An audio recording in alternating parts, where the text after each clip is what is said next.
Em nome do Pai, do Filho e do Espírito Santo. Infalível Criador, que dos tesouros da vossa sabedoria tirastes as hierarquias dos anjos, colocando-os com ordem admirável no céu, e distribuístes o universo com encantável harmonia. Vós que sois a verdadeira fonte da luz e o princípio supremo da sabedoria, difundi sobre as trevas da minha mente o raio do esplendor, removendo as duplas trevas nas quais nasci, o pecado e a ignorância. Vós que tornastes fecunda a língua das crianças, tornai erudita a minha língua e espalhai sobre os meus lábios a vossa bênção. Concedei-me o discernimento para entender, a capacidade de reter, a sutileza de relevar, a facilidade de aprender, a graça abundante de falar e de escrever. Ensinai-me a começar, regei-me a continuar e perseverar até o término. Vós que sois verdadeiro Deus e verdadeiro homem, e que viveis e reinais pelos séculos dos séculos. Amém. Em nome do Pai, do Filho e do Espírito Santo. Bom, gente, então vamos lá, né? Vocês sabem qual o número dessa aula? 34. Então, nós já estamos na nossa aula de número 34. Eu tinha falado que a gente começou o curso no final de janeiro, né? Eu tinha falado que nós terminaríamos no fim de outubro, início de novembro. Mas eu tô pensando em estender um pouquinho mais, só porque essa parte, que é a parte final, né, que a gente está falando das virtudes, é muito importante, é muito prática para a nossa vida, assim, né? E a gente ter essa oportunidade de falar mais detalhadamente de virtudes específicas, que na aula passada a gente falou só sobre a virtude da paciência. Hoje a gente vai falar só sobre a virtude da humildade. Eu acho que isso assim, é uma boa forma da gente encerrar o curso de uma forma mais rica, assim, para a nossa vida mesmo, prática, né? Então, assim, tô pensando em a gente estender até meados aí de dezembro, a gente tá na aula 34, se a gente fizer, assim, 40 aulas, eu acho que vai ser, que dá pra gente falar, né? Bastante coisa ainda aí sobre as virtudes e os vícios, de forma a deixar essa terceira parte bem robusta, que é a parte, assim, da gente colocar em prática, né, a nossa vida cristã. E depois eu vou ver com vocês lá qual o interesse de vocês em a gente continuar tendo aulas sobre os temas assim específicos que a gente pode, fora do curso, né, para que a gente vá aprofundando nos temas de maior interesse, assim, que às vezes a gente não pode aprofundar. Aí, se tiver bastante gente interessada, a gente pode continuar tendo as aulas. E então, vamos lá. Só relembrando aí mais uma vez, né, que eu sempre falo, a primeira parte do curso a gente viu sobre a fé em Deus e na igreja. Uma vez que a gente entendeu por que a igreja católica, a gente viu a doutrina da igreja católica. Uma vez que a gente viu na segunda parte a doutrina, agora na terceira parte a gente vê essa nossa vida cristã, então, na prática, de forma prática, como viver isso. A gente já falou de bastante coisas aí, né? Falamos sobre a oração bastante, sobre a organização da vida, né? Um plano de vida, enfim. Estamos falando aí sobre a prática das virtudes, o que são as virtudes e os vícios, porque é isso que é assim que a gente vai se conhecendo, né? Buscando aí o nosso conhecimento e podendo de fato efetivamente avançar. Então, hoje, como eu já disse várias vezes, nós vamos falar sobre a virtude da humildade. E isso é um tema muito importante, muito, muito, muito importante, muito interessante, que faz a gente refletir sobre muitas coisas e enxergar muitas coisas em nós mesmos, né? Eu já falei com vocês algumas vezes que quando a gente começa a olhar para si, olhar para dentro de si e olhar para Deus, nós começamos a fazer essa comparação, né? O que é Deus e o que sou eu? Quanta miséria eu enxergo em mim, quanta grandeza, santidade, bondade eu enxergo em Deus. E Ele é o meu modelo. Ele me mandou ser como Ele, ser de perfeitos, né? Então eu começo a ver que, assim, que um monte de... Eu só ia vivendo, né? Achando que não tinha defeitos, pecados, só porque não era nenhum serial killer, que hoje em dia é assim, né? Enfim. Aí eu começo a ver um monte de misérias em mim, assim. E aquela coisa, quando você tem várias metáforas para isso aí, né? Bom, se eu tô no escuro, eu não consigo ver os detalhes de nada. Se eu tô na penumbra, também não. Quando eu me aproximo da luz, eu começo a ver um monte de defeitos, de coisas, de sujeira, coisas que precisam ser arrumadas ali. Da mesma forma, nós vivemos afastados de nós mesmos.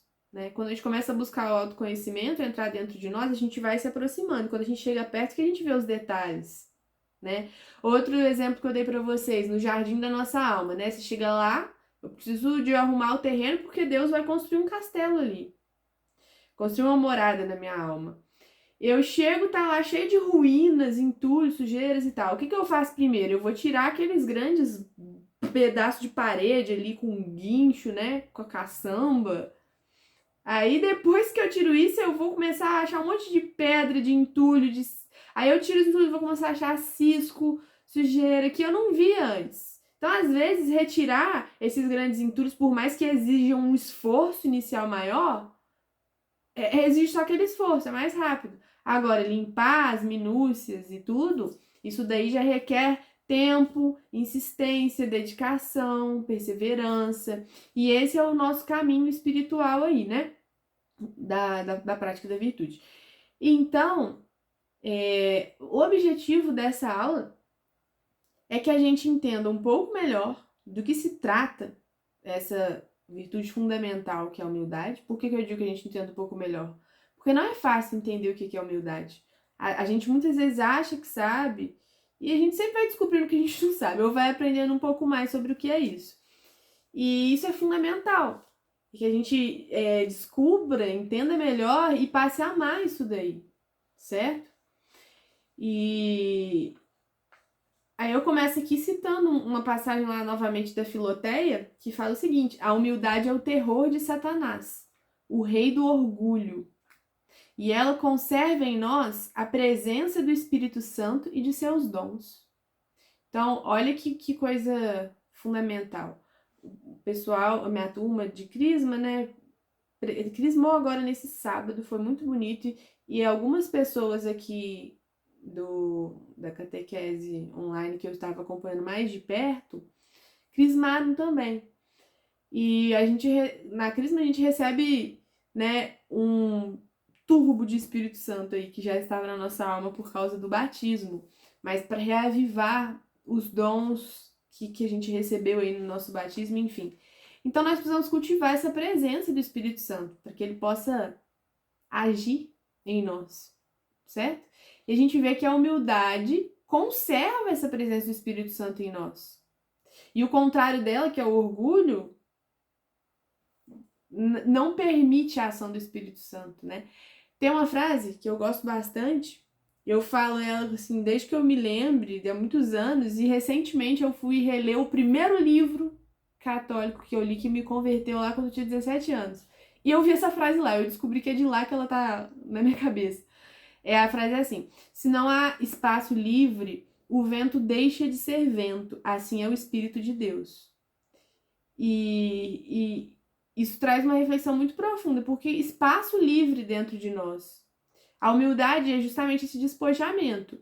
O orgulho é o contrário, o orgulhoso ele é cheio de certezas, cheio de si. Enfim, ele não deixa espaço para o Espírito de Deus agir. O Espírito de Deus ele só habita onde ele encontra espaço. Para isso a gente precisa se esvaziar de nós. Ok? Então, vamos seguindo aí, como a gente sempre faz, vou propor uma definição dessa virtude da humildade, tá? Eu acho que eu peguei essa definição no Tanqueray, no Tratado do Compêndio de Teologia Cética e Mística do Padre Tanqueray, que a gente sempre usa. Então, a virtude da humildade é a virtude sobrenatural que, pelo conhecimento que nos dá de nós mesmos, inclina-nos a reconhecer nosso justo valor e a buscar o aniquilamento e o desprezo. Então, olha que coisa interessante. Primeira coisa que ele fala aí é que a humildade nos dá o conhecimento de nós mesmos, certo? Ela faz a gente saber quem a gente realmente é. E olha só, inclina-nos a reconhecer nosso justo valor. A humildade, ela está muito relacionada com a justiça, certo? De saber a realidade sobre o nosso valor. E em consequência disso, em consequência de conhecer a nós mesmos, ela nos leva a buscar o aniquilamento e o desprezo. E aí, isso é muito, às vezes, chocante para nós. A gente tem dificuldade de entender isso. Poxa, mas eu tenho que buscar o meu próprio aniquilamento e meu desprezo? Eu tenho que buscar me desprezar, me tratar como lixo, eu não sou a imagem e semelhança de Deus. E aí que reside essa dificuldade de compreender a virtude da humildade. Porque a gente é muito... O ser humano tem essa tendência, né? Mas o nosso tempo, um dos males do nosso tempo que eu sempre falo, é essa exaltação do eu, sabe? Esse egocentrismo, a gente se fazer pequenos deuses, de buscar a si mesmo, a sua vontade. E isso, para a maior parte das pessoas, parece óbvio. Ah, mas é óbvio, eu vou buscar a felicidade de quem, se não a minha, né? Enfim. Mas aí a gente precisa entender isso daí pra gente não cair em nenhuma confusão. E olha só, eu vou ler uma outra parte aqui, uma outra passagem do Tanqueray que diz o seguinte, ó. Sem dúvida, isso ajuda a gente a começar a desfazer essa confusão aí, certo? Ó, sem dúvida, há algo de bom em nós. O nosso ser natural e, sobretudo, os nossos privilégios sobrenaturais. A humildade não nos impede de vê-los e admirá-los. Todavia, assim como quando se admira um quadro, não é para a tela a homenagem, mas sim para o pintor que a produziu. Também quando admiramos os dons e graças de Deus em nós, é para Ele e não para nós mesmos que devemos dirigir o louvor. Então, isso aí começa a dar uma chave de compreensão pra gente. O que tá falando aí? Não é que eu vou achar que só tem... eu sou horrível, não tem nada de bom em mim, enfim. Então, a verdadeira virtude da humildade, ela nos leva a, sim, eu posso ver o bem que há em mim, é claro. O ser humano é a obra-prima da criação, certo? É aquele que vai participar da vida de Deus, que Deus criou para fazer parte da sua vida divina. E Deus nos cumula de bens naturais e muitas vezes sobrenaturais, certo? Mas nós temos a tendência de exaltar a nós mesmos, como se aquilo fosse coisa nossa, produzida por nós, enfim. E não, é tudo obra de Deus em nós. E essa comparação do quadro é muito boa, porque quando a gente vê uma obra de arte, a exaltação vai para o autor daquela obra, certo? A glória daquele bem que existe ali, daquela beleza, vai para o autor daquela obra. Ninguém pensa em... Todo mundo que vê uma obra de arte e começa a admirar a beleza dessa obra, vai começar automaticamente pensar o quê? Sim, a Carla falou, isso seria vanglória, exatamente. Uma glória vã, a gente vai falar dela aqui. Então, a gente começa a automaticamente pensar, nossa, como é que esse cara fez isso? Não é? Nossa, então você começa a puxar o quê? Para quem produziu aquela obra ali. E a verdadeira humildade deve nos levar a fazer isso, ok? Então, continuando aí. A humildade, ela é uma virtude que ela não foi... Olha que interessante. Ela é uma virtude tão incógnita para o ser humano que ela não foi conhecida pelos pagãos. Ah, que pagãos? Estou falando dos filósofos, enfim, lá da Grécia Antiga. Lá que surgiu primeiramente esse conceito, essa noção de virtude. Vocês lembram que a gente falou lá no começo? Lá com Aristóteles, enfim. Tanto é que todas as virtudes aí, a prudência, justiça, todas essas virtudes que existem aqui na nossa literatura cristã, elas estavam presentes lá nos gregos antigos. São Tomás bebeu muito de Aristóteles e traz aqueles conceitos para trazer aquilo ali para o contexto cristão das virtudes sobrenaturais, certo? Mas a humildade, ela não existia para os antigos. Eles não... tudo, ela é estranha aos antigos, aos pagãos. Por que ela é estranha? Porque tudo que fosse relativo a essa virtude da humildade, para eles, seria considerado fraqueza, infortúnio, né? Ela realmente é desconcertante. Então, seria considerado uma fraqueza, não fazia sentido, certo? Esse negar a si mesmo, não buscar as glórias, certo? Quantos dos antigos não que buscavam eram homens virtuosos, buscavam, enfim, muitas virtudes morais aí, mas quantos não viveram senão para ser imortais? Vocês lembram lá da história de Aquiles?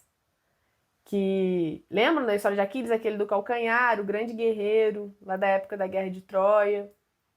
Enfim, e que eu não lembro em que contexto, se era a mãe ou uma, enfim, que falou com ele, ou ele iria para casa lá e teria uma longa vida tranquila, ou ele morreria na guerra, mas ele seria lembrado para sempre, e ele quis essa glória. Ou seja, muitos viveram para serem imortais, no sentido de serem lembrados pelos homens, né? Como se isso fosse muito possível. Então, assim, os antigos, eles não tinham a menor noção dessa ideia de humildade. E quando a gente para refletir, isso faz muito sentido. Por quê? Porque Deus ainda não tinha se revelado. Então, toda a verdade que eles alcançavam era uma verdade puramente natural. Lembram que a gente falou lá da verdade natural e da verdade sobrenatural? E interessante porque tanto é que a cruz era o quê? Loucura para os pagãos. Exatamente. E quando Cristo veio com a sua mensagem, né, com seus ensinamentos, os judeus justos, porque enfim, aqueles povo judeu que era justo ainda, ok? Eles estavam preparados para poder entender aquilo que Cristo ensinou. Por quê? Porque eles que foram iluminados pela fé conseguiram, estavam mais habilitados a entender esse Deus que veio pregar mansidão e humildade. Vocês estão me ouvindo? Porque estão me ouvindo bem? E vendo? Tá, é porque a câmera de vocês está sumindo e voltando, eu acho. Ah, ok. Não, então tá. Se pararem de me ouvir, vocês me avisam, tá? Porque eu não vou saber. Eu tô continuando aqui que tá oscilando, enfim. Então a gente vê que Cristo veio pregar mansidão e humildade. E a gente vê que os pagãos, eles não conheceram a virtude da humildade justamente porque eles não conheciam a Deus. Ok? Ele não havia se revelado de uma forma pessoal. Tudo que eles alcançavam do Criador era pela razão. E a gente vê que Deus começou a preparar um povo. O povo judeu não foi o povo preparado por Deus desde lá da antiguidade, onde nasceria o Messias e tudo. Então, esse povo que foi preparado, para esse povo, Deus verdadeiro começou a se revelar. Lembram? E essa a revelação mesmo, com R maiúsculo, foi a vinda de Cristo. Mas esse povo que estava sendo preparado pelo Deus verdadeiro, que a parte, né, que aceitou e acolheu Jesus, que estava preparado para compreender a mensagem de Cristo. Porque a gente tem a chave para compreender, isso dá para a gente a chave para compreender a humildade, ó. A humildade só é possível a partir do conhecimento de si e do conhecimento de Deus. Ela é uma soma dessas duas coisas. Só conhecendo a si mesmo e conhecendo a Deus, a humildade pode existir. Ela é uma sobreposição dessas duas coisas, do conhecimento de si e do conhecimento de Deus. O resultado disso é humildade, certo? Então, como os antigos não conhecem, por mais que eles conhecessem a si mesmos, muitos deles, né, homens virtuosos, que teriam abraçado a mensagem de Cristo se tivessem vivido com ele, eles não tinham como conhecer a Deus, que não tinha se revelado ainda. Então essa virtude não se fazia possível para eles. E Jesus, quando ele veio à Terra, ele ensinou então essa virtude moral que era desconhecida, a humildade. E é muito interessante porque Jesus ele pediu de forma particular nesse ponto Ele pediu explicitamente, expressamente, que a gente imitasse ele nesse ponto. O que ele falou? Aprendei de mim que sou manso e humilde de coração.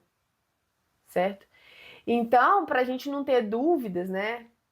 Às vezes a gente fica assim, mas será que isso é preciso, não sei o quê. Enfim, pra gente não ter dúvidas, Jesus, ele falou assim, vocês não vão entender mesmo, então eu vou desenhar. Ele foi lá e fez tudo que ele precisava. Enfim, toda a vida dele, as palavras, ele mostrou pra gente o que precisava ser feito para que não restasse dúvidas.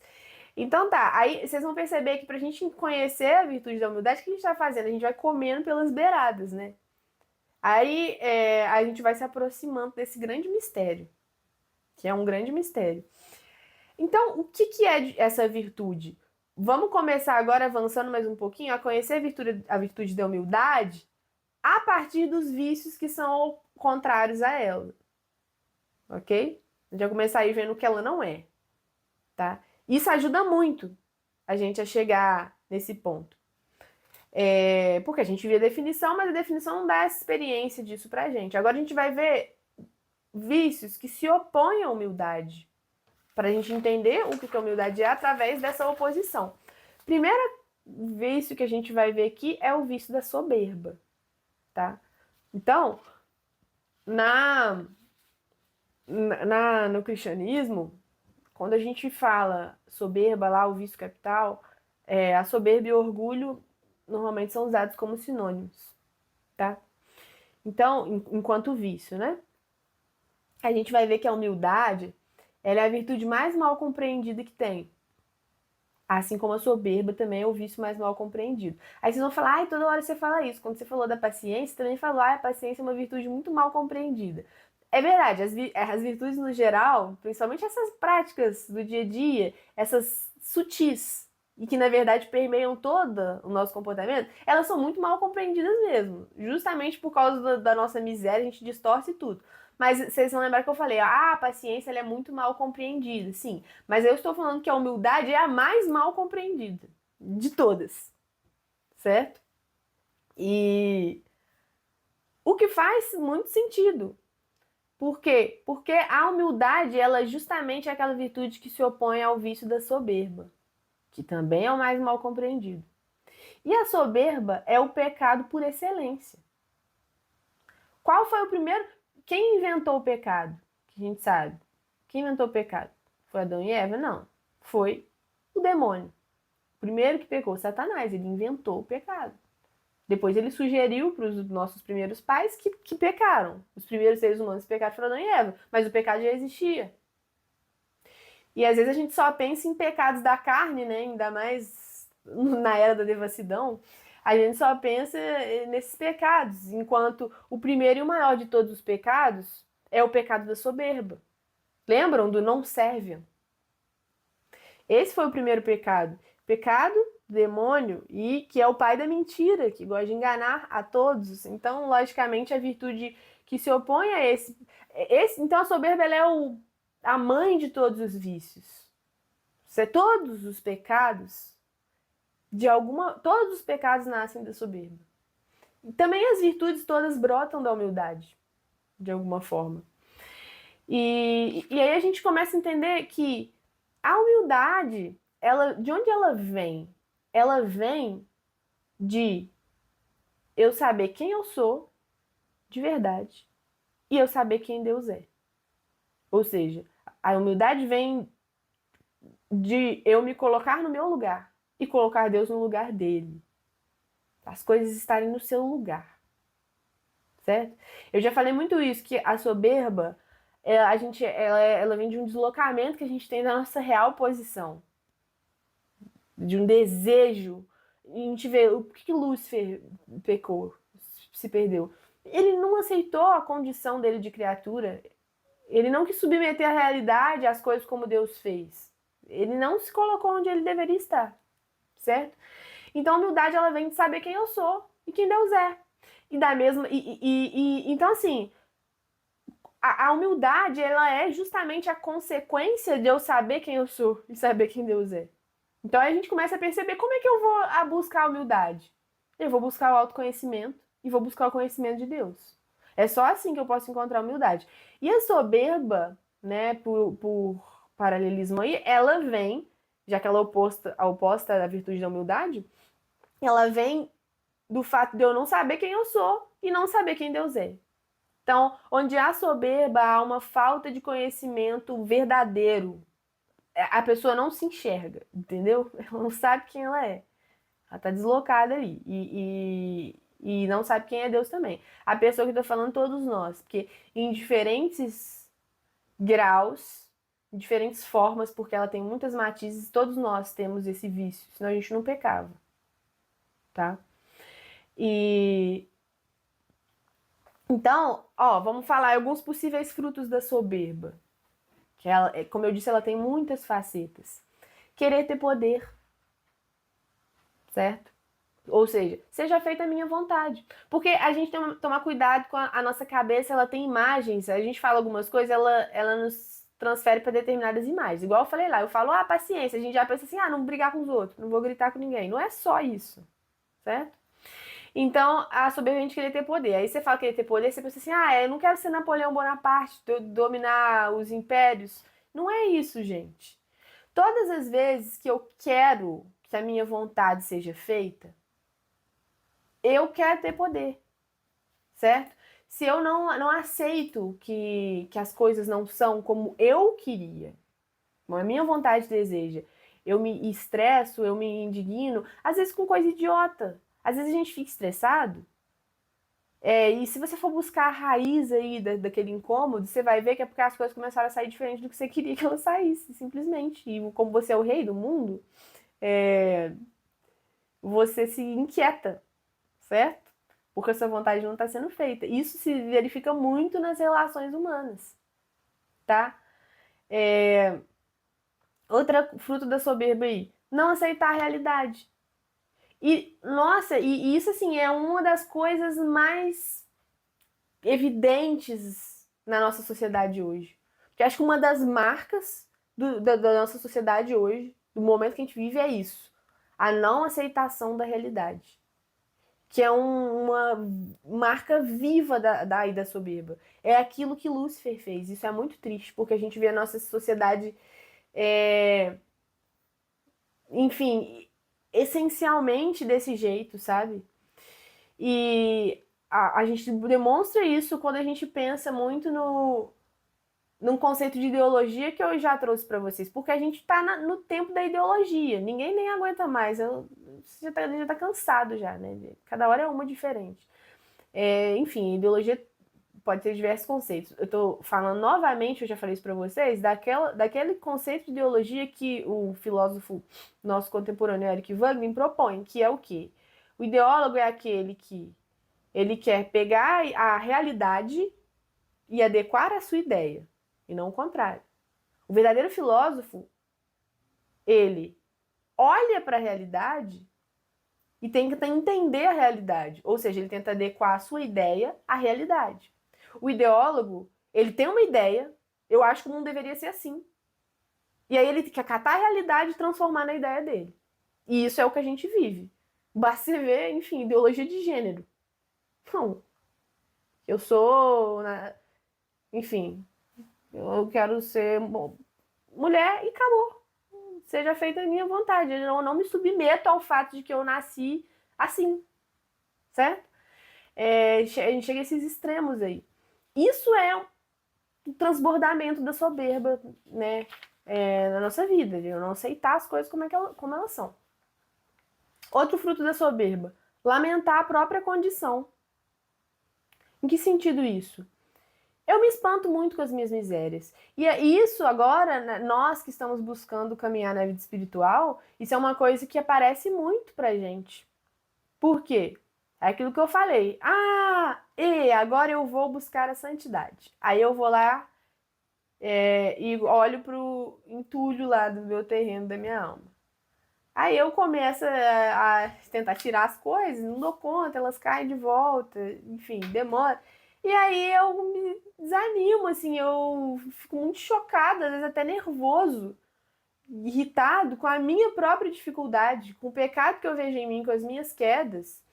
Eu acho que de uma hora para outra eu deveria estar perfeito diante de Deus. Então, e aquela lamentação, sabe? Lamentação da própria condição humana. Isso é uma forma também de não aceitar a realidade. E esse espanto com as minhas misérias. Porque eu acho que eu deveria ser muito melhor. Porque se a gente fica tão espantado com as nossas misérias, é porque elas estão nos surpreendendo. Não sei se vocês conseguem enxergar isso. Se tá me surpreendendo é porque eu esperava que fosse diferente. É que eu tava muito seguro da minha magnificência em progredir e não cair mais. Certo? Então, eu não sei de que matéria eu sou feito. Aí vem, ou seja, estou deslocado daquilo que eu falei. Não me conheço. Ok? Outro fruto da soberba: enxergar mais erros do que existem. Quando eu quero ser perfeito, né? Eu quero ser perfeito. E aí, isso daqui que é isso, enxergar mais erros do que existe. É o que a gente muitas vezes chama de escrupuloso, mas cuidado. Eu não estou falando que todo escrúpulo é fruto da soberba. Existem causas, às vezes, sobrenaturais aí, a ação que Deus permite, desculpa, mas isso é exceção da exceção, isso é raridade. No geral, nós mortais, no geral, o escrúpulo é um desvio também. Eu começo a achar que tudo é. Eu começo a enxergar pecado onde não tem, enxergar erro meu onde não tem, certo? E isso mostra mais uma vez um desvio aí de entender a realidade das coisas, de entender quem eu sou, entender quem Deus é. Por quê? Isso mostra, primeiro, que eu quero ser muito perfeito e eu não entendo exatamente o que é o bem ali que há em mim ou que não há. E eu também desconheço a bondade de Deus. Eu desconheço a minha própria natureza e desconheço a bondade de Deus. Quando eu começo a enxergar muito erro em tudo e ficar muito desesperado. Começa a parecer que Deus é sei lá, ele tá ali me enquadrando matematicamente em artigos da lei que ele criou, enfim. Então a gente toma cuidado porque a soberba ela tem inúmeras facetas, certo? E aí que vem uma coisa, inclusive a soberba se disfarça de humildade. Olha que audácia, né? Do demônio que é o pai da mentira. A humildade é justamente o oposto da soberba. E muitas vezes a soberba se disfarça de humildade. É o que eu tô falando. Aí eu vou dar um exemplo: autodepreciação. É porque eu já ouvi isso de pessoa falar assim pra mim: não, não, humildade eu não posso buscar essa virtude, não, porque eu já tenho isso até demais. Na verdade, a pessoa achava que o fato dela ficar se autodepreciando e tendo até problemas psiquiátricos por causa disso era humildade. Isso não é humildade, gente. A autodepreciação, tipo assim, ficar se achando muito miserável, ficar a baixa autoestima, sabe? Se achar um lixo. Isso não é isso que é humildade. Isso é soberba, certo? É o que eu tô falando lá, de eu lamentar a minha própria condição.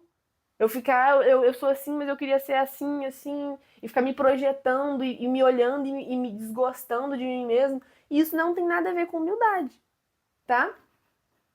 Então, essa autodepreciação não é humildade. Eu tô falando que a soberba muitas vezes se desfaz de humildade. Igual eu falei, os escrúpulos, né? Essa coisa de enxergar eu em tudo. Volto a dizer, não é sempre que é isso. Tem algumas causas aí sobrenaturais da ação de Deus e tudo, mas via de regra é essa manifestação dessa forma de soberba. A gente vai vendo que a gente não sabe o que é soberba. A gente tem umas ideias assim, né? Acha que é só aquela pessoa arrogante assim e tal. E a gente vai vendo que ela tem realmente muitas maneiras de aparecer. Outra coisa que é soberba e que se disfarça de humildade, uma simplicidade ou uma pobreza afetada, sabe? Que não é natural. Ou seja, a pessoa que às vezes está fazendo tipo campanha de humildade, entendeu?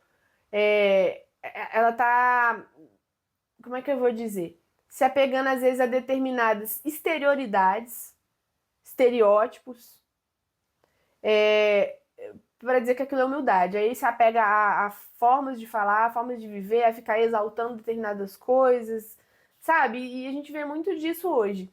Então é uma coisa que não é natural, uma coisa que é afetada, sabe? Justamente porque eu quero. Vamos parecer humilde aqui, certo? É difícil às vezes de entender sem ter uma situação específica para poder demonstrar. Mas... E a gente vê também... Estão me ouvindo? Estão me ouvindo? Estão me ouvindo? Deixa eu abrir... Voltou? Deixa eu abrir a porta aqui, porque a internet fica melhor. Voltou? Estão me ouvindo bem? Ok. E aí a gente vê que, às vezes, até mesmo dentro da religião, certo? Dentro da igreja, das coisas da igreja, as pessoas fogem da virtude, assim, as pessoas fogem da humildade com os mais diversos pretextos, tá? Com os mais diversos pretextos. E não é só no nosso serviço na igreja, não. Às vezes dentro de conventos, de mosteiros, a gente sabe porque a gente lê as histórias da vida dos santos e depois vai entendendo as situações. As pessoas fogem da humildade com todos os pretextos, tá?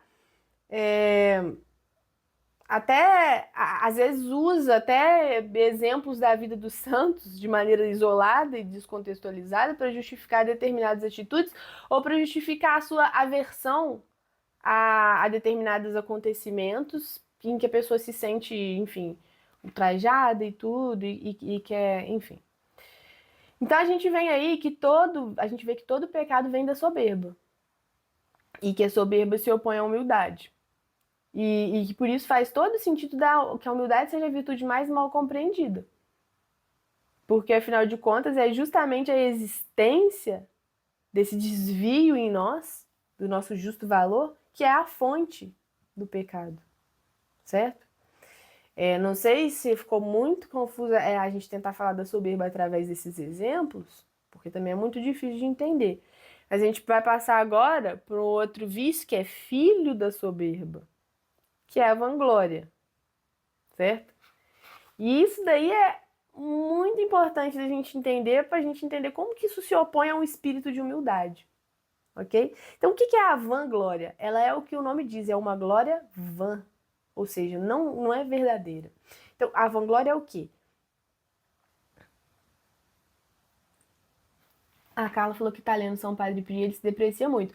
É o que eu tava falando para vocês agora, a respeito dos escrúpulos, que nem sempre eles são a fonte eles vêm da soberba. Eu falei, né? Lembra que eu falei que tem alguns casos de ação sobrenatural?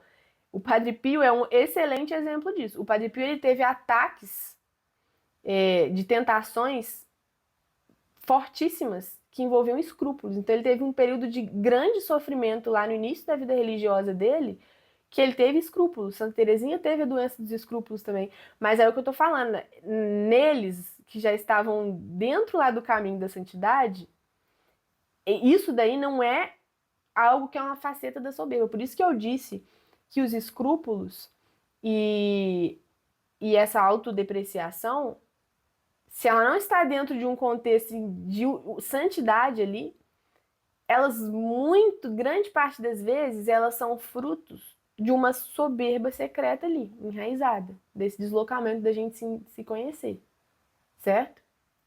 Então, seguindo aí, sobre a vanglória. A vanglória é isso, a vanglória é vã, é eu querer ter glória. Mas como assim querer ter glória? É isso mesmo, é eu querer ter louvores dos outros. É eu querer ser reconhecido pelos meus feitos e qualidades. E a vanglória ela é muito sutil, porque a gente se engana muito, a gente tem uma dificuldade enorme de admitir esse vício em nós. E ele normalmente está presente, em algum grau, certo? Aí quando eu começo a buscar o autoconhecimento, a refletir sobre a verdadeira intenção de cada uma das minhas ações, é que eu começo a descobrir isso daí, certo? Nas coisas mais bobas, pequenas e corriqueiras do dia a dia. A gente vê, isso é muito engraçado, porque a gente vive um contexto hoje que a gente está imersa nele, né? E não para pensar. E às vezes fica imaginando, talvez, sei lá, 15 anos atrás, só isso, 20 anos atrás. Olha só o que a gente faz hoje. Redes sociais, Instagram, WhatsApp, enfim, status. o que as pessoas fazem ali? Para e pensa. Elas ficam o tempo todo, muitas vezes, mostrando o que elas estão fazendo. Ninguém perguntou, mas tipo assim, elas estão. Olha só, muitas vezes as redes sociais elas são simplesmente uma reunião de pessoas ali, várias pessoas diferentes, pra eu ficar, uma ficar se mostrando pra outra, assim, o que eu tô fazendo. Mas é engraçado porque assim, ali eu posso selecionar o que eu mostro.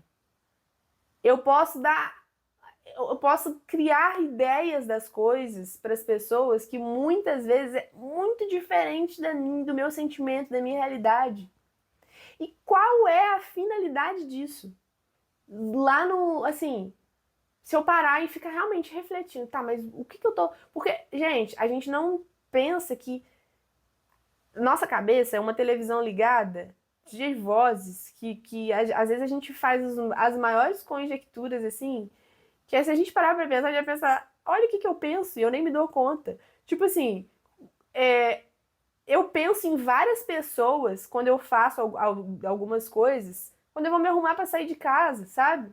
Quando eu posto um trem, eu penso e nem me dou conta na pessoa XYZ, no que a pessoa vai pensar, a imagem que ela vai ter de mim, eu penso na imagem que eu vou causar, que eu vou parecer importante, vou parecer bonito, eu penso em várias coisas. Parece que é bobeira, mas não é. A gente já tá meio que programado para isso, sabe? E interessante porque como isso alimenta alguns sentimentos assim positivos na gente, sabe? Alimenta de alguma forma ali, enfim, dopamina e a gente vai se jogando para cima às vezes com essas coisas, sabe? Isso é só um exemplo bobo, mas tem muitas outras coisas. A gente não se dá conta às vezes que nós vivemos, as decisões que a gente toma, as coisas que a gente faz, tudo que a gente faz, a gente está buscando, de alguma forma, algum tipo, mesmo que banal, de glória pessoal, certo? Então, e aí tá, e aí eu tô falando disso, e às vezes aí ele vai falar, beleza, agora eu quero fazer coisas boas, servir a Deus, enfim, trabalhar dentro da igreja e tal. E muitas vezes a gente faz isso com as coisas boas. A gente quer mostrar que a gente sabe, mostrar o que a gente fez, que as pessoas reconheçam, que as pessoas perguntem. Enfim, quem trabalha, está servindo a Deus ou está inserido em alguma comunidade cristã, está dentro da igreja, eu tenho certeza que vê isso o tempo todo ou que percebe que faz isso, certo? Porque nossa, não tem lugar onde mais tem isso do que na igreja, vocês vão ver. O povo briga para ocupar cargo, para fazer coisa, para liderar. Aí, às vezes você fica assim, onde é que eu tô mesmo? Sabe? Por isso que eu fico assim, é tão importante essa parte das virtudes, porque ela é tão mal conhecida, a gente não se conhece. E, e a gente precisa se conhecer, certo? A gente precisa se conhecer, se aceitar e se superar. Acho que é Santo Agostinho que disse isso. Conhece, te aceita, te supera. Acho que sim. Enfim. Então a vanglória, ela é fruto da vaidade. Sem dúvida, tá? E o que é vaidade?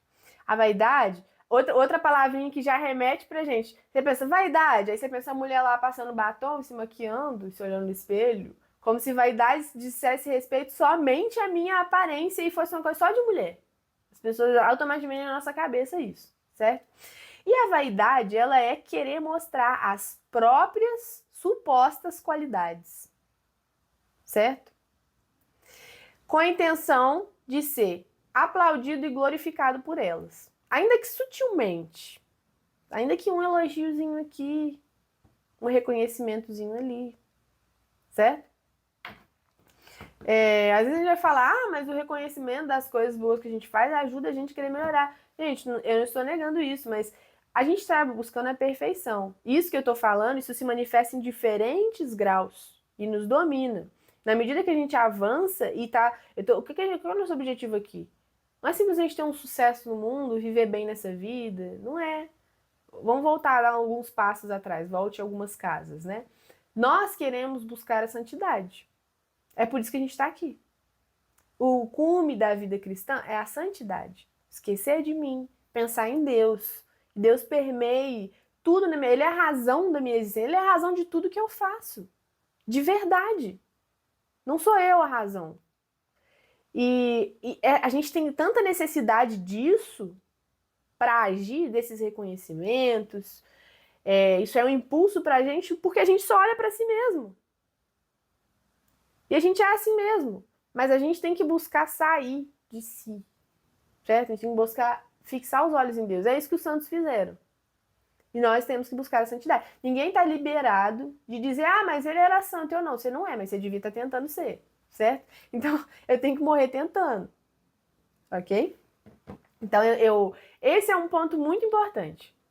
Eu devo reconhecer as minhas misérias, saber as minhas limitações. Mas eu nunca devo sentar em cima delas. O que eu estou querendo dizer com isso?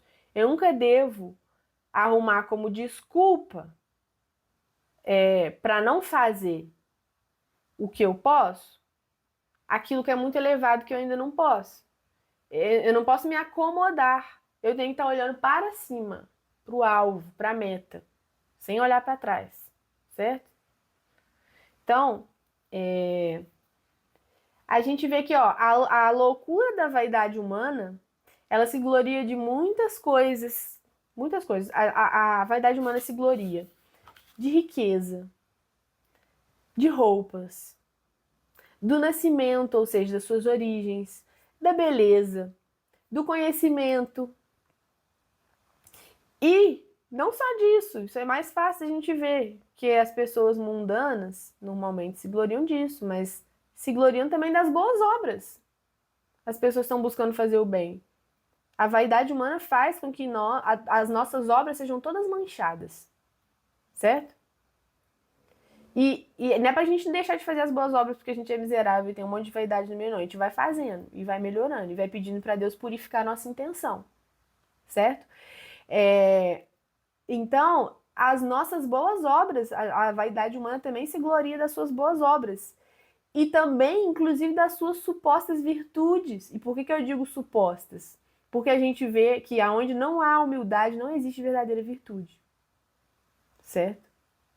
Então, quando a pessoa se gloria muito das suas virtudes, porque são supostas virtudes. São casca de virtude. Certo? O recheio das virtudes é a humildade. Senão ela não tem estrutura ali, não tem consistência. Então, a vanglória, ela é o vício no qual o homem quer se elevar com uma glória que pertence a Deus. Ok? E eu vou frisar isso daqui, isso aqui é muito importante para nós. E isso aparece, sobretudo, no meio das nossas boas obras.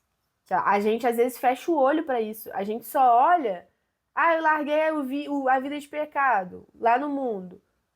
Aí eu não enxergo que a minha vida, buscando servir a Deus, eu tô buscando servir a Deus o tempo todo. Eu tô aqui no convento, tô no mosteiro. E às vezes tudo que eu tô fazendo está recheado de vaidade e de vanglória. Sim, acontece. Certo? Essa é a nossa miséria. E aí a gente começa a entender o seguinte: eu tenho que parar de achar que os pecados e os vícios são só os pecados e os vícios da carne. Que às vezes nós passamos por, enfim, devido a toda a maluquice que a gente vive hoje, né? A falta de formação, essa nossa geração, e eu digo isso por mim também, a gente passou períodos meio sombrios na nossa vida, né? Largado do mundo aí, e vai colocando a vida no lugar. Aí a gente tem a mania de achar que isso foi tão difícil largar essas coisas, largar o mundo. Aí a gente acha que tem dificuldade de enxergar os pecados que não são da carne. E a gente esquece que o demônio não tem pecado da carne. Ele não tem corpo. Certo? Não tem sensualidade nele. E esses são os piores pecados. Os pecados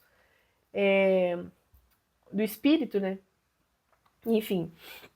Então, é muito importante isso daqui. A vanglória, ela é um ladrão sutil, que nos assalta, nos rouba. Ela corrompe as intenções das nossas boas obras. Então a gente quer se dedicar a servir a Deus, se esforça para servir a Deus, às vezes empenha a nossa vida para servir a Deus, e a vanglória, como um ladrão sutil, vem e rouba. Ela corrompe as intenções das nossas obras. E aí isso aqui é muito interessante, porque toda boa obra, a gente não falou muito disso, né? Mas a boa obra, ela tem méritos. Bom, ela tem as boas obras, elas têm valor. Tudo nessa vida que Deus é muito justo, tudo tem valor. Então as boas obras que a gente faz, elas têm valor diante de Deus, certo? Ela tem um valor meritório lá que eu vou receber na eternidade, ela tem um valor impetratório para conseguir graça, tem um valor satisfatório para pagar os pecados. Então, as boas obras têm valor, ok? Então, quando se faz uma boa obra, esses méritos, esse valor das boas obras, ele pertence ao homem, ok? E a glória dessas boas obras, ela é de Deus. A glória do bem é de Deus. Nós somos instrumentos. Olha o que a vanglória faz. Olha por que ele é um ladrão sutil. Porque ela quer roubar a glória de Deus para dar para mim a glória. E ao mesmo tempo ela rouba do homem os méritos. Então a boa obra ela tem méritos para o homem e glória para Deus. A vanglória ela quer tirar a glória de Deus. E ao fazer isso, eu perco os méritos daquela boa obra. Ela se torna uma obra corrompida. Ok? Então, ela rouba tudo e deixa o que foi roubado com cara de besta. Sabe? Rindo. Achando que tá tudo bem, tá tudo certo. Ok? E a gente toma muito cuidado com a vanglória porque ela aparece muito nos que já estão caminhando e avançando na vida espiritual. Então, por isso a gente tem que tomar muito cuidado com ela. Ok? E aí, tendo visto aí a soberba e a vanglória, e como que ela se opõe à humildade, então tudo isso que a gente falou é oposto à humildade. Então a humildade é o oposto disso que a gente falou agora. A gente vai falar mais explicitamente aí da humildade. A gente chega primeiro à seguinte conclusão. Pré-requisitos para humildade é o quê? Conhecer a Deus e conhecer a si mesmo. Tá? É isso. Esse é o caminho para a humildade, o autoconhecimento e o conhecimento de Deus. E aí, São Tomás de Aquino, ele fala pra gente qual que é o caminho, né, para o verdadeiro autoconhecimento. Aí ele nos diz o seguinte: primeiro, ver o que vem de nós. Em tudo que a gente faz, tudo que existe, tudo que acontece, o que vem de nós. Quando a gente começa a olhar o que verdadeiramente vem de nós, a gente vai ver que são as falhas. Isso é nosso. Os erros. É isso que vem de nós. E ver o que vem de Deus. Então, o que vem de Deus? Salvação, perfeição. Se a gente for sincero, tenho certeza, todo mundo que for sincero de olhar para a própria história, para a própria vida, para o caminho de resgate aí, porque todos nós estamos num caminho de resgate. Se a gente for analisar, a gente vai ver que Jesus ele foi lá de diferentes formas, de formas sutis, ele foi nos resgatando ali das encrencas que a gente se meteu. E a gente vê que tudo quanto é erro, traição, né, vem de nós. E de Deus vem a salvação, a graça e tudo. E a gente chega à conclusão: o que eu tenho que não me foi dado? O que eu tenho de bom que eu não recebi? Certo? E aí a gente entende também que a nossa dificuldade em ser humilde está justamente no fato de que a gente não conhece e não aceita a nossa condição. Ok? Santa Teresa d'Ávila dizia o seguinte: a humildade é a verdade, é andar na verdade. Outra frase aí que eu já ouvi muito citada aí para justificar as coisas, enfim, fora de contexto. A pessoa vem e fala assim, vai falar dos outros. Já ouvi isso, tá? A pessoa vai falar dos outros e me vem com essa. Ah, mas como diz Santa Teresa, a humildade é a verdade. Então é a verdade, eu posso falar, tá? Não é isso. Então, a humildade é a verdade. O que é a verdade? É a realidade como ela é, o conhecimento de si. E o conhecimento de Deus. Conhecimento de verdade, não da ilusão. E aí São Bernardo de Claraval, ele fala pra gente o quê? Ele tem uma escadinha lá, né, que ele fala que é a humildade, a verdade e a caridade. Ele fala que a humildade é o labor, é o trabalho. E a verdade é o prêmio do labor. Ok? Então, a gente vai ver que verdade e humildade, eles estão entrelaçadas ali. Então, quando eu penso na verdadeira humildade, a gente pensa na liberdade, sair da ilusão. A soberba é a ilusão. É tipo uma pessoa que está alucinando sobre quem ela é, sabe? Enfim. E a humildade, então, ela nos faz enxergar a realidade como ela é. Não tem nada mais maravilhoso do que essa liberdade. A verdadeira liberdade é justamente isso. Enxergar a realidade como ela é. Então, ela nos tira a ilusão. Ela nos liberta da mentira. Ok? Porque sem a humildade, de fato, a gente vive uma grande ilusão. Uma mentira a respeito de quem nós somos. A gente se crê o centro do mundo. A gente se dá muita importância. É muito eu. Eu não esqueço uma vez, uma amiga minha, ela nem sabe disso, né? É uma coisa que aconteceu há muitos anos, há mais de 10 anos. Eu lembro que eu tava falando alguma situação que eu tava vivendo pra ela, tava muito angustiada, e ela falou uma coisa, assim, eu nem lembro o que ela tava falando, eu só lembro que isso nunca mais saiu da minha cabeça. Ah, você tá falando, eu tô ouvindo muito eu, sabe? E é verdade. A narrativa que nós fazemos das próprias dificuldades que a gente vive, se a gente parar para analisar, quando a gente está angustiado, sem enxergar com clareza uma situação, para e pensa. A narrativa que você está fazendo é eu, isso, eu, aquilo, eu estou ofendido, eu estou. É tudo eu, sabe? E muito pouco Cristo. Então é aquele. Eu sou muito centrado em mim mesmo. E a humildade, ela é justamente sair de si, ok? A humildade é ser e não parecer. Infelizmente, a gente é pouco e a gente parece muito. E você pode ver, todo santo, à medida que ele se santifica, ele é natural. Você vai ver a personalidade dos santos, vai ver a vida deles, eles são autênticos. Não existem personalidades mais autênticas no mundo do que os santos. Certo? Isso você para imaginar. É porque às vezes a gente não se dá conta de como que a gente vive de uma forma muitas vezes artificial. Às vezes a dificuldade que a gente tem de estar naturalmente, o incômodo às vezes que a gente sente na presença das pessoas, enfim. Enfim. Santa Terezinha é muito fofinha, né? Ela falou lá no leito de morte dela, com as irmãs dela, em inúmeras situações ela falou isso aqui várias vezes. Eu nunca finjo. As pessoas chegavam para ela assim: ah, mas na hora que você falou tal coisa, você tava se sentindo assim assada? Ela falava assim: eu nunca finjo, sabe? Tipo assim, não, eu tava. O que eu falei é aquilo mesmo. Eu nunca tô agindo assim, fingindo as coisas. Então, esse nunca finjo é uma coisa que Santa Teresinha falou muito. E a gente vê que a humildade, na medida ela se desenvolve em nós, ela nos concede naturalidade. E todas essas palavras, essas coisas que são características da humildade, elas vão nos ajudar a entender o que é humildade, certo? Então, gravem essas coisinhas aí. A naturalidade é uma característica muito marcante da humildade, certo? A ausência de afetação. Eu não sei se vocês entendem bem o que é isso, afetação. O que a gente mais vê são pessoas que agem com afetação nos seus modos, nas suas maneiras, aquilo que não é natural, que é muito forjado, ou às vezes muito caricato, enfim. É isso que a gente chama de afetação. Então, a humildade, ela traz a ausência de afetação, ok? Ela não tenta aparentar algo específico. Ela apenas é. Apenas ser, e não tentar aparentar alguma coisa. Ok? Isso justamente porque ela faz com que a gente não se ocupe demais da gente mesmo. E aí vem que a humildade é esse esquecimento de si. Esse olhar para o outro, olhar para Cristo. Ok?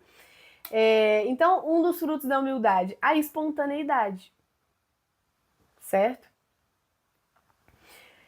Santa Bernadette é muito legal, eu contei para vocês a história, né? Quando eu voltei lá de Lourdes e tudo, se quem quiser procurar ouvir, é muito interessante a história das aparições, de quando ela foi muito perseguida, muitos depoimentos, as pessoas queriam colocava diferentes pessoas, colocava ela numa sala e ia interrogando e ia tentando distorcer as coisas para tentar colocar ela em contradição, sabe? E Santa Bernadette é uma menina muito simples, analfabeta, totalmente ignorante, sabe? E como que a pessoa verdadeiramente humilde, ela era a pessoa santa, essa sabedoria, que é diferente do conhecimento. E como que ela dava respostas simples, seguras, certeiras. Você pensava assim, nossa, que genial. Não, não é genial, ela é só a verdade, sabe? A verdade espontânea. Isso era muito interessante nela. E os frutos que a gente tem, né? Não a nossa forma de agir, mas os frutos que a gente ganha com a humildade. A paz, a ausência de agitação, consciência tranquila. Eu não penso como eu devo agir porque eu simplesmente sou, certo? E então a gente vê que assim, a verdadeira liberdade, ela é um fruto da humildade. Imagina eu pensar que toda essa agitação que às vezes a gente carrega nas nossas relações, nos acontecimentos, nos infortúnios, nas dificuldades, pensar, tipo, eu viver meio que num marasmo assim, mas não é chique hippie não, tá? Ah, eu tô aqui, tá tudo bom, não é isso. Vocês estão entendendo, né, essa sutileza aí. Então, em uma palavra, a humildade é eu saber quem Deus é e saber quem eu sou, tá? Eu já falei muitas vezes do diálogo aqui, Santa Catarina, que é aquele livro, né? Que Santa Catarina de Sena, em êxtase, em conversas, em diálogo com Deus Pai, escreveu assim, muitas revelações a respeito da igreja, de tudo, da vida espiritual. Lá no diálogo, Deus Pai fala para Santa Catarina de Sena assim: eu sou aquele que é, tu és aquela que não é. Ok? Então, isso nos ajuda a gente nos colocar no nosso lugar e colocar Deus no lugar dele. Então, quem se esquece de si, vive para Deus, para os outros, não tem tempo de pensar na própria glória. Ok? Nas ofensas contra si mesmo, na própria imagem que está causando. Ok? Eu acho muito engraçado, outro dia eu vi um vídeo do padre Leonardo Wagner e ele. Eu não lembro o que ele estava falando, mas ele estava falando assim, acho que era de.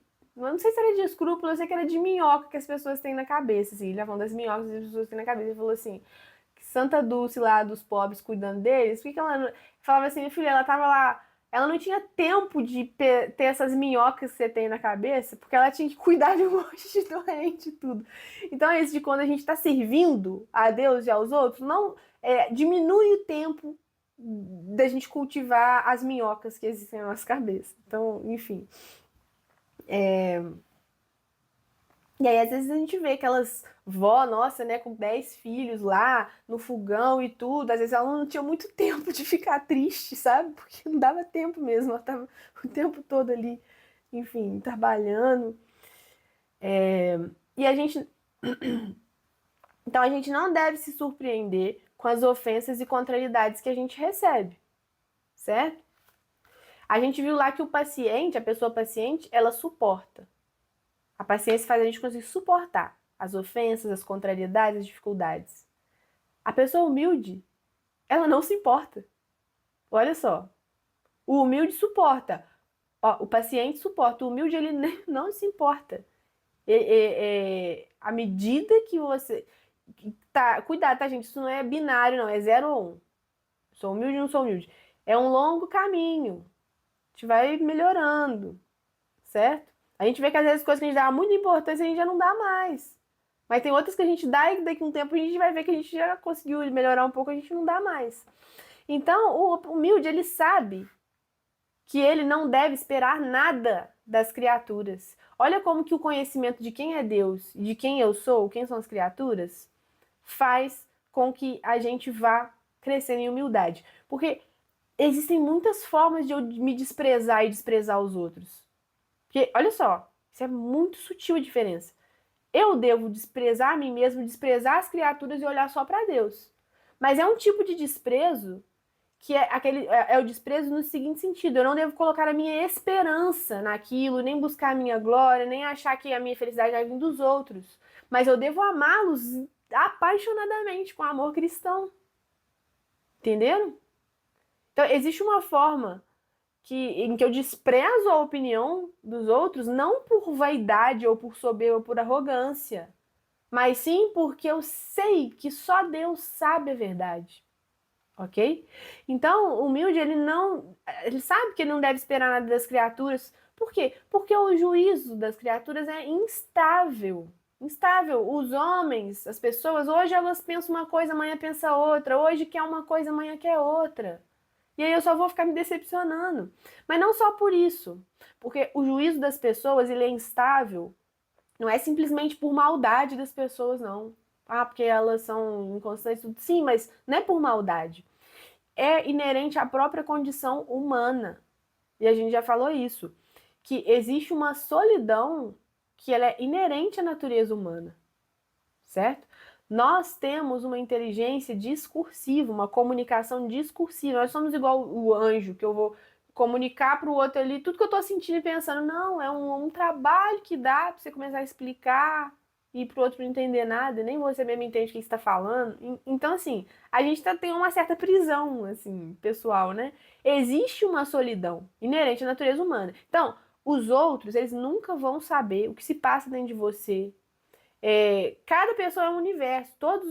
A conjunção de todos os acontecimentos da minha vida forma um quadro para mim de uma determinada forma, para você de outra. Então, um acontecimento você fica sabendo sobre mim, você sabe uma faceta daquilo ali, certo? E aí a gente vê, primeiro, por que eu não devo fazer juízos das pessoas? Eu não sei de nada da vida do outro, certo? Mas, ao mesmo tempo, e o mais importante, porque eu não presto conta do que os outros fazem, sim do que eu faço, é que a gente entende que, por conta dessa deficiência na nossa comunicação, o juízo das pessoas ele é instável e ele é uma mentira. Não porque a pessoa é mentirosa, mas é porque as pessoas são incapazes mesmo de conhecer a verdade. Só Deus conhece a verdade de cada acontecimento, a razão das coisas. Então, o juízo das criaturas é uma mentira. E a gente vê isso porque a gente vê como que as pessoas muitas vezes aplaudem coisas como sendo boas, que elas nem sabem, às vezes a intenção ali às vezes é ruim, certo? Quem conhece a verdade é Deus. E muitas vezes também coisas boas são totalmente distorcidas às vezes ao olhar dos outros.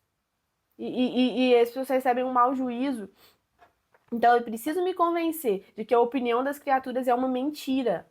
Então, tanto os juízos bons quanto os maus são uma ilusão. Então, se você está sendo aplaudido por uma coisa boa que você fez, não importa onde, na igreja, não sei o quê, por que eu não devo ligar? Por que a pessoa que vai buscar uma mulher para de ligar para isso? Por que não é mentiroso? Ela não sabe quem realmente fez aquilo, qual que foi a verdadeira intenção, qual que é o peso que aquilo ele tem a ver de cada um. Só Deus sabe disso, certo? Então, eu sou o que Deus pensa de mim e ponto. Então, quando eu vou me convencendo disso, eu vou entendendo. A Santa Teresinha também falava assim, a gente não deve nem se alegrar muito e nem se entristecer muito por nada que acontece nessa vida. Justamente por isso aqui. Porque ela sabia que o juízo das pessoas é uma mentira. E eu sou o que Deus pensa de mim. Então, se você se alegra pelo bom conceito que você tem diante das pessoas, você se alegra como um louco. Você está se alegrando por uma ilusão. Que, inclusive, a vida mostra que muda radicalmente de uma hora para outra. Certo? Olha Jesus. Entrou lá aplaudido no burrinho, domingo de Ramos, o rei dos judeus. Uma semana depois ele estava sendo crucificado e abandonado por todos os seus amigos, todo mundo. E a vida de Cristo é uma grande escola pra gente. Aquilo ali mostra o que é a nossa vida. Mostra o que é o juízo dos homens. Então, se eu me alegro muito pela boa imagem que eu tenho diante dos outros, eu me alegro como um louco, porque isso é uma ilusão. E da mesma forma, se eu me entristeço muito pelo mau conceito que as pessoas porventura possam ter de mim, também eu me entristeço como um louco, porque também é uma ilusão, certo? Então, as criaturas são falsos juízes, são impostores, ok? O humilde ele vai pensar somente o seguinte, o que Deus pensa de mim? Nesse momento, nisso aqui que eu tô fazendo. Vamos ler uma frasezinha aqui, um trechozinho aqui da Filoteca, é o seguinte. Queres saber se uma pessoa é sábia, prudente, nobre e generosa? Examina se essas qualidades estão acompanhadas da humildade, da modéstia e da submissão para com seus superiores. Se assim for, são verdadeiros bens. Mas se descobrires nela a afetação de fazer aparecer o que tem por bem, julga que essa pessoa é superficial e que esses bens são tanto mais fúteis quanto mais os quer ostentar. Todas as virtudes e as mais excelentes qualidades de um homem, que delas se ensoberbece, só tem uma aparência de bem, sem nenhuma solidez. Tá aqui, só uma casca. Certo? E seguindo aí, enfim, tinha muita coisa que eu queria falar, muito legal sobre isso, mas não vai dar tempo. Eu só mais uns 5 ou 10 minutos para finalizar aqui. Tendo entendido aí a vanglória e como ela se opõe ao... Desculpa. Tendo entendido aí agora as características da virtude da humildade, a gente viu antes disso a soberba e a vanglória, né? Então vamos ver alguns remédios contra isso, já que a gente quer buscar a humildade. Remédios contra a soberba. Quais são? A gente pode concluir, a gente já falou basicamente deles, né? Buscar conhecer mais a Deus, buscar conhecer a si próprio, meditar os benefícios de Deus, ou seja, a gente pensa assim, não, mas isso vai me fazer ficar vaidoso, né? Eu vou ficar meditando sobre os benefícios de Deus, tudo que ele fez de bom para mim. Isso não é verdade. A não ser que eu faça isso de uma forma distorcida, porque ó, o verdadeiro e sincero reconhecimento das graças que eu recebi de Deus, ele não produz vaidade, ele produz humildade, certo? Porque eu vejo o tamanho da minha miséria, o tamanho do meu pecado, o tamanho da minha ingratidão, o tamanho da paciência de Deus comigo, apesar de eu não merecer nada, tá? Lá na Filoteia, São Francisco de Sales fala assim: nada é tão próprio para nos humilhar ante a misericórdia de Deus do que a multidão de suas graças e a multidão de nossos pecados ante a sua justiça. Consideremos com muita atenção o que Deus fez por nós e o que nós fizemos contra ele. Isso é um excelente remédio para a humildade. Inclusive, eu recomendei para vocês a Filoteia, né? Lá no início da Filoteia, para quem não tem, baixa o PDF, compra, enfim. Lá no início da Filoteia, São Francisco de Sales, ele ensina um método para meditar e ele propõe algumas meditações, não sei se são 12 meditações. Tem uma meditação que é a meditação dos benefícios de Deus. É justamente, eu acho que para mim, daquelas que tem na Filoteia, acho que essa é a melhor. Todas as vezes que eu faço a meditação, ela tem muitos efeitos, assim, espirituais. Então depois vocês procurem lá uma recomendação, tá? Outro remédio contra a soberba, eu tentar conformar as minhas palavras com as minhas intenções. Ou seja, isso, o livro Filoteia, de São Francisco de Sales. A Sara tá perguntando, que eu recomendei algumas vezes esse livro, assim, fortemente, para a prática da vida espiritual mesmo, tá? Então, outro remédio contra a soberba, eu conformar as minhas palavras com as minhas intenções. Ou seja, eu buscar aqui nas minhas relações, nas minhas conversas, que as minhas palavras sejam o mais verdadeiramente possível. Tem o áudio da Filoteia no YouTube. Que as minhas palavras, elas sejam o mais possível de acordo com as minhas intenções verdadeiras que eu busco conhecer.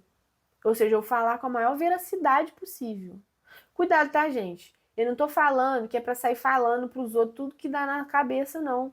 Até aí que tá. A pessoa às vezes assim, tá, então eu tenho que ser natural e sincero, então eu vou falar tudo que tá na minha cabeça. A sua cabeça tá toda desordenada, né? Cheia de vício, cheia de juízo e tudo. Aí você vai sair xingando todo mundo, falando tudo que você pensa dos outros. Não é isso que eu tô falando, tá? Eu espero que, colocando dentro do devido contexto e levando em consideração tudo que a gente está dizendo, vocês entendam que não é isso que eu tô falando para ninguém fazer, tá? Até porque a gente vai falar muito aqui da cortesia, da amabilidade e tudo, tá? Então, mas buscar que, sinceramente, as minhas palavras estejam de acordo com as minhas intenções. Aí, isso é um bom radar. Porque se eu vou falar um negócio, eu penso assim, eu tenho que falar com sinceridade. Aí se eu penso assim, mas se eu falar isso aqui, não vai ser bom, vai dar problema. Aí eu já começo a perceber, eu tenho alguma coisa errada no meu coração aqui. Eu preciso trabalhar isso aqui justamente para eu poder falar o que está dentro de mim. Acho que a maior liberdade que a gente alcança um dia porque para e pensa. Pensa assim, se tudo que passa, todos os seus pensamentos esses julgamentos interiores que você fica fazendo dos outros o tempo todo, sabe? Se todos os seus pensamentos fossem ouvidos assim, em voz alta, em praça pública, como você se sentiria? Eu acho que assim, o meu objetivo de vida é que eu não me envergonhe dos meus pensamentos. Pronto.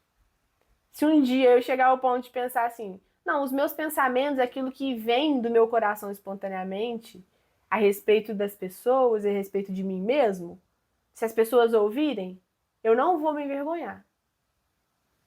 Essa é a verdadeira naturalidade das coisas. É aquilo que a gente falou dos estados éticos, né? De quando eu realmente deixo de ser continente, passa a ser virtuoso. Esse é o auge, é o objetivo da vida, tá? Daqui a uns anos a gente se encontra e fala assim, e agora? Seus pensamentos, você ainda se envergonha deles? Enfim. Outro remédio contra a soberba, simplicidade de coração. Buscar uma certa simplicidade de coração, certo? Outra passagenzinha aqui, ó. O verdadeiro humilde, ele não quer parecer que o é. E nunca fala de si mesmo. A humildade procura não só esconder as outras virtudes, mas ainda mais a si mesma. Certo? Então, esses remédios contra a soberba. Ó, os remédios contra a vanglória. Novamente, lembrar que eu sou o que Deus pensa de mim. Considerar que as opiniões dos homens são vãs. Elas não me acrescentam nada. Ou seja, elas não mudam o que eu sou. Nem se a pessoa pensar mal, nem se ela pensar bem de mim, isso não vai mudar o que eu sou na realidade, ok? Então, tomar cuidado, outro remédio contra a vanglória, tomar cuidado com o que eu falo, evitar ficar falando coisas que vão resultar no meu próprio louvor, certo? Ou ficar falando as coisas para os outros que vai resultar em aplauso. Procurar o quanto for possível que as nossas boas obras sejam secretas, certo? E tirando da gente aquilo que nos diferencia dos demais. Quando a gente às vezes tem muita tendência à vanglória, a gente sempre está destacado, né? Nas relações e tudo. Então, se eu quero lutar contra a vanglória, eu tenho que buscar lutar contra isso. Eu já falei aqui, retificar nossas intenções. Tudo que a gente for fazer, eu não vou, volto a dizer, eu não vou deixar de fazer as boas obras, porque às vezes fala assim, não, eu não vou fazer as boas obras não, porque isso aqui vai ser um problema para mim, vai resultar em vaidade e de que vale o homem ganhar o mundo inteiro se ele vier perder a sua alma. Aí a pessoa não faz mais nada para ninguém, não serve a Deus, não participa de nada, porque ela tem medo da vanglória e da vaidade. Não é assim que funciona, certo? Eu não vou de uma hora, se eu for esperar eu ser santo para eu trabalhar para Deus, não vou trabalhar para Deus nunca. Porque é justamente trabalhando que eu vou me aperfeiçoando. Certo? Então eu não vou deixar de fazer as boas obras, mas eu vou procurar me fazer surdo aos louvores das criaturas. Ok? E conhecer a si mesmo nos mostra que não há razão nenhuma para a gente se vangloriar. Então, quem conhece a si mesmo começa a rir, a achar ridículo coisas que antes ficava se autoaplaudindo ou querendo que as pessoas reconhecessem. Certo? Não dá atenção para o mundo e para as opiniões que o mundo tem sobre mim, ok? E para finalizar aí, gente, isso daí tudo que a gente falou sobre a vaidade, sobre a humildade, enfim, eu vou finalizar só falando sobre a humildade de Maria, ok? Que é o nosso grande modelo de humildade, como a criatura mais perfeita de Deus, em graça, certo? E aí, para isso, eu vou usar e eu vou recomendar também esse livrinho aqui de Santo Afonso de Ligório, Glórias de Maria, o maior compêndio de louvores a Maria possível. É esse livrinho aqui. É muito bonitinho que no prólogo fala que Santo Afonso estava bem, ele morreu bem velhinho, né? Ele estava bem velhinho lá, já desligando assim. Aí ele fundou a Ordem dos Redentoristas, aí um religioso estava lendo para ele o próprio livro dele, As Glórias de Maria. Aí ele tava assim, aí ele ficou emocionado, assim, ele prestou atenção, ele falou assim, nossa, que lindo isso que você leu agora, quem escreveu isso? Aí ele falou assim, o senhor. Aí ele ficou emocionado assim, encheu o olho de lágrimas e falou, eu escrevi boas coisas sobre a Virgem Maria. Certo? Imagina se chegar no fim da vida assim. Enfim, e Santo Afonso, ele cita 7 pontos a respeito da humildade de Maria. E são 7 pontos que nos ensinam muito sobre a natureza dessa virtude. Certo? Que é o seguinte, primeiro ponto que ele cita, ó, ele fala que o primeiro traço da humildade é o modesto conceito de si mesmo. E aí ele fala que Maria jamais perdia de vista a grandeza de Deus e o seu próprio nada. Então, ele fala que o humilde conceito de si que Maria tinha foi o encanto nela que prendeu o coração de Deus e que nunca ninguém a igualou em humildade. Ok? Ela era tão humilde, a gente tem muitos relatos, né, inclusive de visões de santos e tudo que falam sobre a Virgem Maria, que fala que, olha só, ela se consagrou à virgindade dela desde muito novinha, ela servia no templo, né? E ela rezava e pedia a Deus, ela pensava o tempo todo na vinda do Messias, que ela queria ser a serva da mãe do Messias. E ela tanto não passava na cabeça dela que poderia ser ela, que ela tinha um voto de virgindade. Como que ela seria a mãe do Messias, certo? Ela se consagrou no templo, enfim. O segundo ponto aí que ele fala, ó, é efeito da humildade ocultar os dons celestes. Então, a Virgem Maria ela não falou para ninguém que ela seria a mãe do Messias. Ela não falou simplesmente para 0 pessoas, ela não falou para ninguém, nem para São José, teve até problema, né? Mas depois o anjo resolveu. Mas ninguém sabia. O terceiro ponto que ele fala, o humilde recusa os louvores, referindo-os todos a Deus. Todos os louvores o humilde refere a Deus, porque ele sabe que de próprio ele não tem nada. E Santa Brígida, ela teve muitas aparições da Virgem Maria. E a Virgem Maria falou para Santa Brígida o seguinte, ó: por que me humilhei tanto, ou por que mereci, minha filha, uma tão extraordinária graça? Só porque estava plenamente convencida de não valer nada, de não possuir algo de mim mesma. Procurava por isso o louvor do meu Criador e benfeitor, e nunca o meu próprio. Certo? Isso aí é a Virgem Maria falando. O quarto ponto é próprio do humilde prestar serviços. Aí a gente vê que a Virgem Maria lá ficou grávida do Messias, ia ser a mãe do Salvador, numa situação lá meio desesperadora, né? Que ela nem estava pensando nisso, que ela sabia que Deus ia providenciar. O que ela fez? Ela ficou lá assim, ai meu Deus, agora o que eu tenho que fazer para ser mãe do Messias? Não, ela foi lá, o anjo, quando anunciou para ela que ela ia ser mãe do Salvador, falou de tudo que acontecia de Jesus e tal, e falou o que mais? Que Isabel estava grávida. Beleza. Deus se encarnou nela, o anjo foi embora. O que ela fez?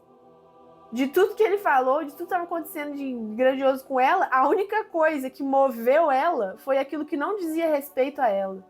Que Isabel estava grávida. E ela foi lá para servir Isabel. Ela só foi lá para servir Isabel e pronto. O resto está nas mãos de Deus. Certo? O quinto ponto. O humilde gosta de uma vida retirada e despercebida. E aí a gente olha o exemplo da vida de Maria, o exemplo da vida de Cristo. A gente olha na vida pública de Jesus, em nenhum momento Nossa Senhora ela se valeu dessa posição de mãe dele para estar lá no meio, certo? Nem quando ela queria falar com ele, em alguma situação, ela não se valia dessa posição para nada. O único momento em que ela se valeu disso foi para pedir coisa para os outros, para transformar água em vinho, porque ela estava com pena das pessoas no casamento. Nunca em benefício próprio, né? O sexto ponto, os humildes amam os desprezos. Isso é outra coisa também muito difícil da gente entender. Novamente, Nossa Senhora falou para Santa Brígida, ó, que há de mais humilde do que ser chamado de louco, sofrer privação de tudo e ter a si mesmo por último de todos. Ó filha, era assim a minha humildade, na qual estava minha alegria e todo o desejo de meu coração, pois minha única preocupação era ser em tudo semelhante a meu filho. Certo? Tamanho era o amor que ela tinha por Cristo e queria se igualar a ele. E aí, tem uma historinha aqui que Santo Afonso conta, né, desse ponto, que é o seguinte, relata, a Santa Brígida, ó, relatando... Não, mentira, esse daqui é uma outra santa lá, a Paula de Foligno. Relatando essa graça a seu confessor, ela lhe disse atônita: a humildade de Nossa Senhora, ó meu Pai, a humildade de Nossa Senhora. Não existe no mundo, nem ainda no menor grau, humildade que se compare a de Maria. O Senhor também... que ela falou isso. E aí também tem Santa Brígida. Deus deu uma visão para Santa Brígida que era o seguinte, ó. Ela viu duas mulheres, uma toda luxo e vaidade. Essa, disse ele, é a soberba. Nessa visão que ela viu uma mulher toda luxuosa e vaidosa, ele falou, essa é a soberba. E mostrou uma outra mulher e falou: contempla essa que tem a cabeça baixa, que é serviçal para com todos, pensando em Deus unicamente e convencida de seu nada. Essa é a humildade e chama-se Maria. Certo? Então Deus assim mostrava o quanto a sua mãe era humilde, como se ela fora a própria humildade. Ok? Então, gente, é isso. Vamos ficar por aqui. Já passamos muito do tempo.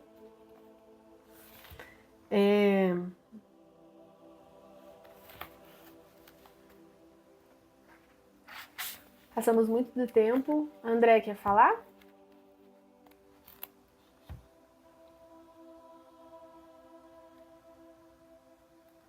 Acho que não. Ele deu parabéns pra primeira comunhão. Eu vou só finalizar aqui, gente, então, né? Só para finalizar, eu vou fazer uma oração aqui na Nossa Senhora, pra gente terminar a aula de hoje. E refletir aí, pedir a ela, né? É ela que pode nos ajudar nesse caminho tão árduo da humildade, que é o carro-chefe de todas as virtudes, combater em nós a soberba, a vanglória, enfim. Tudo isso, ok? Então vamos lá. Em nome do Pai, do Filho e do Espírito Santo. Grande Mãe de Deus e minha, ó Maria, é verdade que eu não sou digno de proferir o vosso nome, mas vós, que me tendes amor e desejais minha salvação, concedei-me, apesar de minha indignidade, a graça de invocar sempre em meu socorro o vosso amantíssimo e poderosíssimo nome, pois é ele o auxílio de quem vive e salvação de quem morre. Ah, puríssima e dulcíssima Virgem Maria, fazei que seja vosso nome, de hoje em diante, o alento de minha vida. Senhora, não tardeis a socorrer-me quando vos invocar, pois em todas as tentações que me assaltarem, em todas as necessidades que me ocorrerem, não quero deixar de chamar-vos em meu socorro, repetindo sempre: Maria, Maria.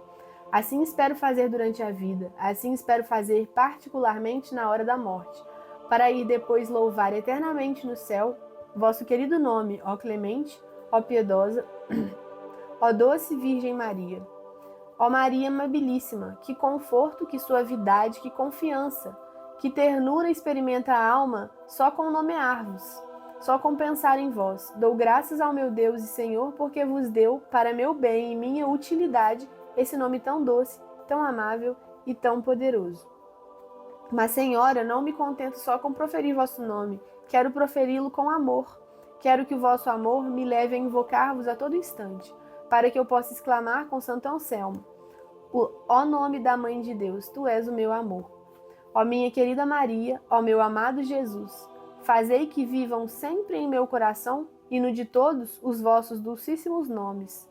Todos os mais se apaguem de minha memória, para que ela só se recorde e só invoque vossos nomes venerados.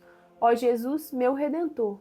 Ó Maria, minha Mãe, quando chegar meu último momento, quando minha alma tiver de sair desta vida, concedei-me pelos vossos merecimentos esta graça tão grande, que minhas últimas palavras sejam: eu vos amo, Jesus e Maria.